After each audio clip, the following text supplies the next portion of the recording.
Hello students, good morning. Previous class में आपको याद है कि हम लोग क्या कर रहे थे, क्या किया था याद है?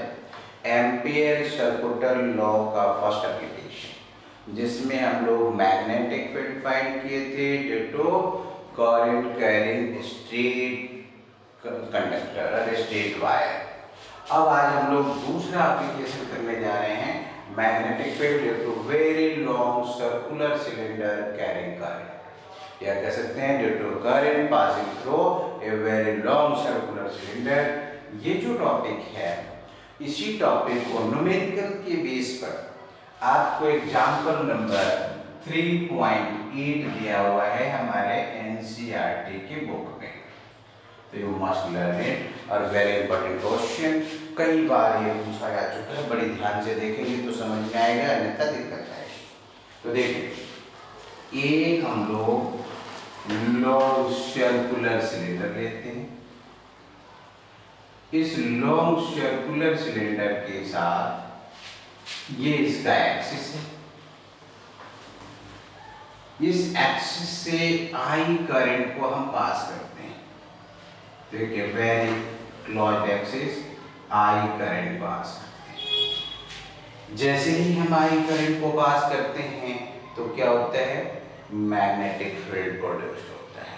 और स्ट्रेट कंडक्टर से, ये इसके एक्सिस के लॉन्ग है, स्ट्रेट कंडक्टर के लॉन्ग जो मैग्नेटिक फील्ड प्रोड्यूस होता है वो कैसे होता है, concentric circles, and the centre lies on the carrying axis.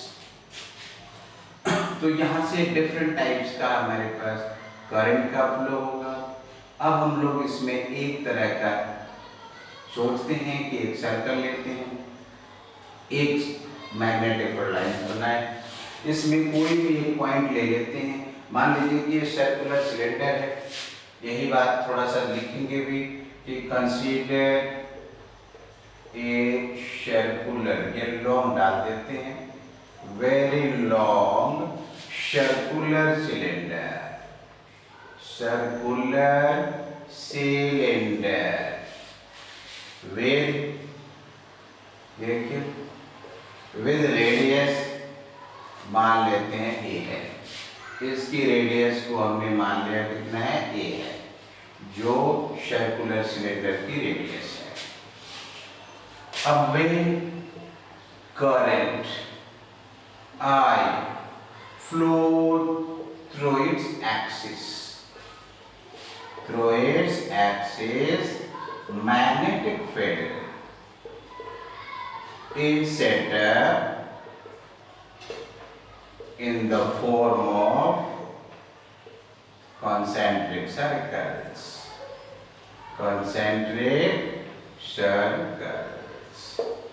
अब ये जो है, अब हमें निकालना है मैग्नेटिक फील्ड, कंसेंट्रिक सर्कल्स के रूप में होगा। अब सपोज कर लेते हैं कोई एक पॉइंट P सिलेक्ट करते हैं जो यहाँ से r डिस्टेंस पर है। अब ये स्मॉल r डिस्टेंस मान लिया। अब ये पॉइंट जो है ये कहीं भी हो सकता है इसके बाहर हो, इसके सरफेस पर हो, या हो सकता है इसके इनसाइड। तो इसी के आधार पर 3 केसेस प्रोड्यूस होते हैं। तो हमें निकालना है magnetic field at point P, which is normally at r distance from its axis. अब there may be different cases arise. Case first, when point P lies outside the cylinder, it means radius is greater than radius of the circular cylinder. तो इस conditions में अगर हम ये देखते हैं कि पॉइंट P आउटसाइडर कंडीशंस में है तो यूज करते हैं using Ampere circular law, Ampere's circuital law,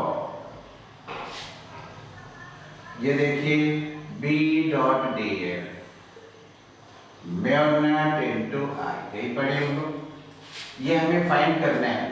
देखिए अगर यहाँ पर जो मैग्नेटिक फील्ड काम करेगा always tangential to the magnetic field lines, elementary length that is small length मान लेते हैं dl, तो इसकी लेंथ भी b और dl दोनों का डायरेक्शन सेम होने के कारण दोनों के बीच की एंगल 0 डिग्री होगा।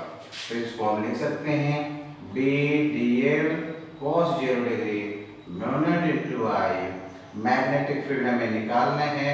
अब बच गया dl cos 0 का मान 1 होता है, म्यू नॉट i b, इसका पूरा लूप सर्कुलर लूप कितना हो गया 2 पाई r, तो म्यू नॉट इनटू i और मैग्नेटिक फील्ड फाइंड हो जाता है mu not i divided bye 2 pi r, जो स्ट्रेट करंट कैरिंग कंडक्टर के बराबर होता है।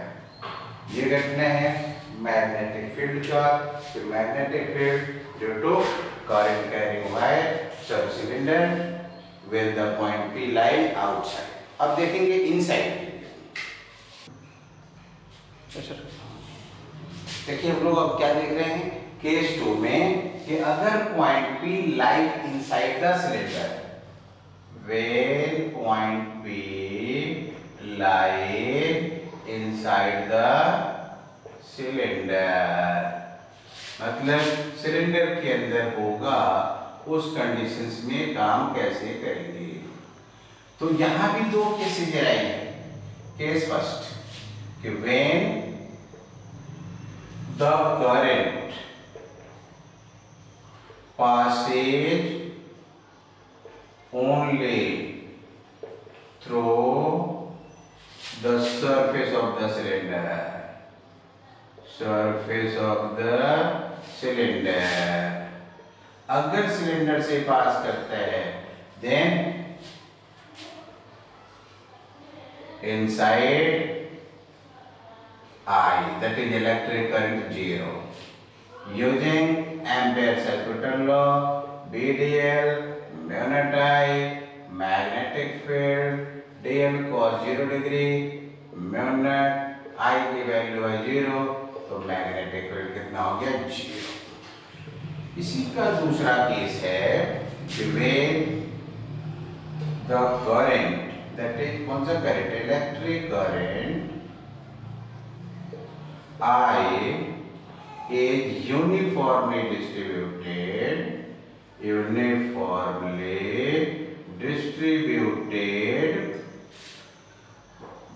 along the cross-sectional area, the cross-sectional area।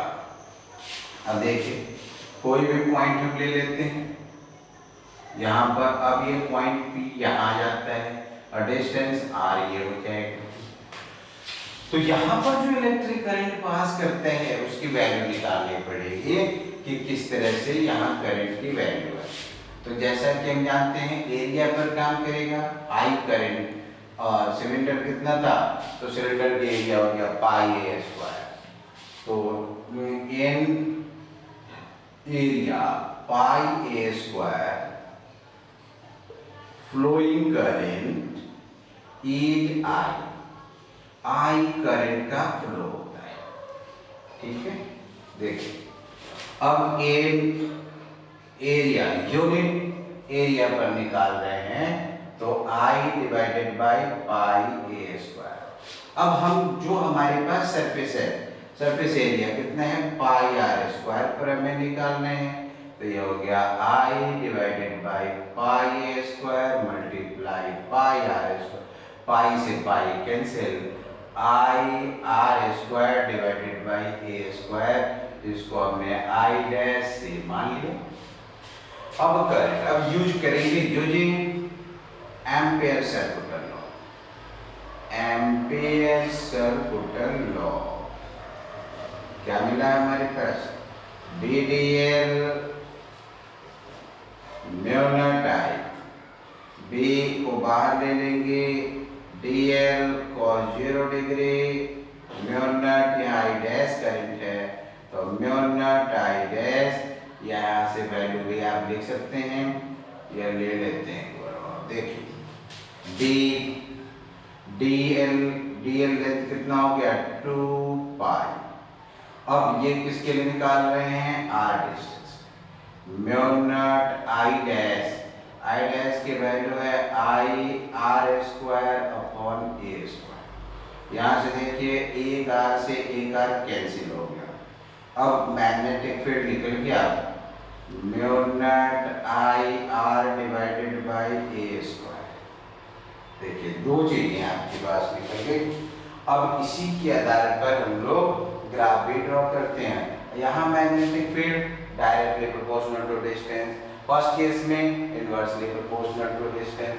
मतलब केस फर्स्ट में आपने क्या देखा था कि केस फर्स्ट में मैग्नेटिक फील्ड B कितना था, mu naught I upon 2 pi R. तो ये क्या मिल गया हमारे पास, magnetic field directly proportional inversely proportional to R. दूसरे केस में चूंकि B कितना है, mu naught I R upon A square, तो B directly proportional to R. यह इसी के आधार पर आपको ग्राफ भी ड्रॉ किया जाता है। जो ग्राफ हम लोग कह रहे थे मैग्नेटिक फील्ड B और डिस्टेंस के बीच, तो फर्स्ट केस का graph B directly proportional to A और इनवर्सली प्रोपोर्शनल, चलिए R था हमारे पास डिस्टेंस, और यहाँ से लेते हैं इनवर्सली प्रोपोर्शनल टू 1/r। ये है हमारे पास ग्राफ, मैक्सिमम मैग्नेटिक फील्ड इस पॉइंट पर मिलता है। You must have to learn it, कैसे हम लोग ग्राफ को अपडेट करते हैं। कोई भी क्वेश्चन आता है आपके पेपर